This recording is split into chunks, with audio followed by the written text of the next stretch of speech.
وزیر اعلیٰ سندھ سید مراد علی شاہ کا صوبائی اسمبلی میں خطاب۔ اپنے خطاب میں وزیر اعلیٰ سندھ سید مراد علی شاہ نے سکھر بیراج کے دروازوں کے متعلق تفصیلی طور پر آگاہی فراہم کی کہ سندھ حکومت سکھر بیراج کے حوالے سے کیا کر رہی ہے۔ وزیر اعلیٰ نے سلام پیش کیا وزیر آبپاشی اور خاص طور پر ان محنت کشوں کو جو وہاں کام کر رہے ہیں۔ اپنے خطاب میں وزیر اعلیٰ کا کہنا تھا، کل وزیر آبپاشی نے بتایا تھا کہ ہمیں 4 روز چاہیے تالاب بنانے کے لیے، لیکن آج صبح سویرے ہی تالاب بن گئے ہیں۔ ہم نے اپنا کام 72 گھنٹے پہلے مکمل کر لیا۔ منسٹر صاحب نے کہا تھا کہ ہمیں 4 دن اور چاہیے ہوں گے جو کافر ڈیم بنانا ہے ڈاؤن سٹریم، اس کو کمپلیٹ کرنے کے لیے۔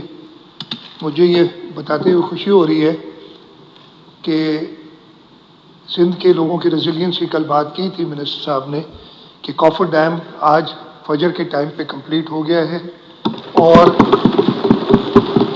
وہ میرے پاس ویڈیوز بھی موجود ہیں، انفارچونیٹلی ابھی آئی ہیں، نہیں تو میں دیتا کہ آپ دیکھ لیتے کہ کس طریقے سے لوگوں نے ادھر کام کیا ہے۔ میں منسٹر صاحب اور اس کے ساتھ ساتھ